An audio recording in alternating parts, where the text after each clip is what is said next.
اور قرآن کریم نے ایک جگہ تو یوں ارشاد فرمایا کہ قیامت کے دن، جب قیامت کے دن انسان اٹھائے جائیں گے، قیامت کے دن وہ اس طرح اٹھیں گے کہ جسے شیطان نے چھو کر پاگل بنا دیا ہو۔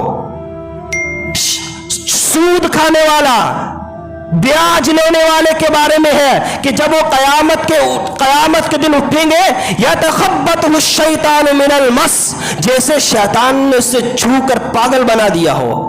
دنیا کے اندر اگر کسی کو شیطانی اثرات ہو جائے، دورہ پڑ جائے، کس طرح پاگل پنا کرتا ہے، نہ سکون ہے، نہ کبھی ادھر بھاگتا ہے کبھی ادھر بھاگتا ہے۔ قیامت کے دن سود کھانے والا اس طرح اٹھے گا کہ یتخبطہ الشیطان من المس، کہ شیطان نے اسے چھو کر پاگل بنا دیا ہو۔ اور اللہ کے نبی صلی اللہ علیہ وسلم کا فرمان ہے کہ جب میں معراج پر گیا تو میں نے جنت اور جہنم کی میں نے سیر کی، تو میں نے جہنم کے اندر ایک میدان دیکھا، بہت لمبا چوڑا میدان ہے، اور اس کے اندر میں نے دیکھا ہے کہ صرف انگارے ہی انگارے ہیں، آگ کے شعلے ہی شعلے ہیں، اور بہت سے لوگ اس کے اندر ان انگاروں کو اپنے پیٹ میں بھر رہے ہیں، جب وہ خالی ہو جاتے ہیں پھر اپنے پیٹ کو بھر رہے ہیں۔ میں نے جبرائیل سے پوچھا یہ کون لوگ ہیں؟ فرمایا یہ آپ کی امت کے سود کھانے والے، بیاج کھانے والے لوگ ہیں۔ بتاؤ کتنی سخت وعید ہے۔ اور سودی معاملات جو انسان کرتا ہے، امام اعظم ابو حنیفہ رحمۃ اللہ علیہ بہت بڑے امام ہیں، ان کے پاس ایک عورت روتی ہوئی آئی اور آ کر کہنے لگی امام صاحب میں نے ایک منت مانی ہے، میرے یہاں اولاد نہیں ہوتی ہے، میں نے منت مانی ہے کہ اگر میرے یہاں اولاد ہو گئی تو میں اس کا پاخانہ کھاؤں گی۔ اب عورت ہوتی ہے، اس کو کتنی اپنے اولاد کی تمنا ہوتی ہے، اس نے یہ منت مان لی کہ میرے یہاں اولاد ہوگی تو میں اس کا پاخانہ کھاؤں گی۔ اور اتفاق سے جب اس کی اولاد ہو گئی تو امام اعظم ابو حنیفہ رحمۃ اللہ علیہ کی خدمت میں آئی اور آ کر کہنے لگی کہ میں نے منت مانی تھی کہ میرے یہاں اولاد ہوگی تو میں اس کا پاخانہ کھاؤں گی۔ امام صاحب میں اس کے پاخانے کو دیکھتی ہوں مجھے کراہت محسوس ہوتی ہے، میں کیا کروں، میں اس منت کو کس طرح پورا کروں؟ وہ امام اعظم ابو حنیفہ کے رحمۃ اللہ علیہ کی خدمت میں ایک دن آئی، امام صاحب نے کہا کہ پریشان ہونے کی بات نہیں ہے، کل آ جانا۔ جب دوسرے دن آئی تو امام صاحب نے فرمایا کل آ جانا۔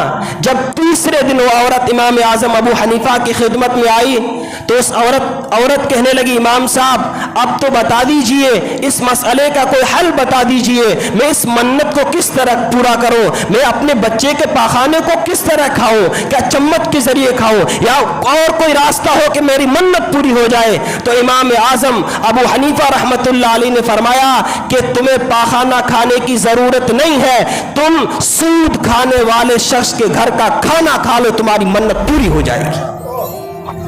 اب اندازہ لگاؤ امام اعظم وقت کے بہت بڑے امام ہیں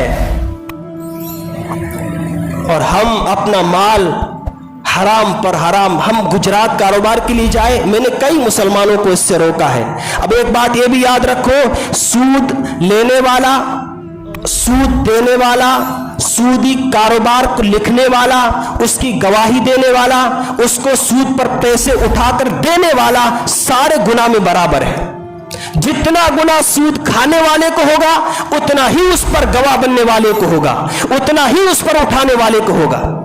ہمارے معاشرے میں عام ہو چکا ہے، اب کوئی عام بندہ غریب کسی کے پاس بیاج کے لیے جائے سود کے لیے تو ہر کوئی بندہ اس کو دیتا نہیں ہے، تو وڈیرے آدمی کو لے جاتا ہے کہ مجھے یار سود پر پیسے اٹھا کر دو۔ یاد رکھو آپ کو بھی اتنا گناہ ملے گا جتنا اس اٹھانے والے کو مل رہا ہے۔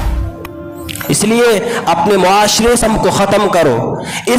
اتنا بڑا گناہ ہے، اتنا بڑا گناہ ہے کہ کسی اور گناہ پر اللہ نے اور اللہ کے رسول کی طرف سے اعلان جنگ نہیں ہے، صرف سود ایک ایسا گناہ ہے جس کے بارے میں اللہ اور اللہ کے رسول کی طرف سے اعلان جنگ ہے۔